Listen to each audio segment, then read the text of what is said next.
IPL स्पर्धेतील महत्त्वाचा सामना थोड्याच वेळात मुंबईच्या वानखेडे स्टेडियम इथं सुरू होतोय आणि मुंबई तसंच राजस्थान एकमेकांच्या समोर उभे ठाकले आहेत। राजस्थानसाठी आजचा सामना म्हणजे करो या मरोची स्थिती आहे आणि त्यामुळे राजस्थान विजयी जर झालं या सामन्यामध्ये तर थेट प्ले ऑफ मध्ये राजस्थान दाखल होईल, अन्यथा त्यांना बाहेरचा रस्ताच गाठावा लागेल। तर मुंबई संघ यापूर्वीच या स्पर्धेतून बाद झालेला आहे। भारतीय संघाचे आगामी दौरे आणि सामने विचारात घेतले तर सूर्यकुमार यादव, रोहित शर्मा, बुमराह आणि पांड्या तसंच तिलक वर्मा, जयस्वाल आणि वैभव सूर्यवंशी यांच्या कामगिरीकडे निवड समितीचं तसंच क्रीडा शौकीनांचं निश्चितच लक्ष आहे आणि त्याच्यामुळे आजचा हा सामना ही मॅच नक्कीच रंगतदार होईल अशी आशा सगळ्या क्रीडाप्रेमींना आहे। प्लेऑफमध्ये यापूर्वीच 3 संघ दाखल झालेले आहेत।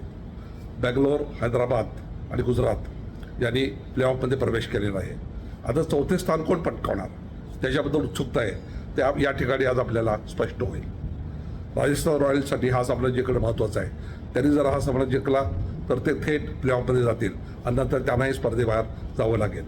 मुंबई संघ ऑलरेडी स्पर्धेच्या बाहेर गेलेला आहे, त्यामुळे राजस्थान रॉयल्ससाठी करो वा मरो अशी परिस्थिती आहे। अर्थात राजस्थान रॉयलचा खेळ सध्या चांगला चाललेला आहे। वैभव सूर्यवंशी तुफान फॉर्मात आहे, यशस्वी जयस्वाल आहे, रियान पराग आहे, त्यामुळे त्यांना जिंकण्याची निश्चितच खात्री आणि आशा असेल। प्रत्यक्ष काय होते बघूया।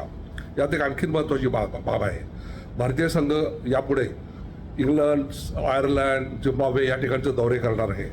त्यामुळे या दौऱ्यासाठी कोणते कोणते खेळाडू निवड समितीच्या पसंतीवर उतरतील हे पाहणं महत्त्वाचं आहे।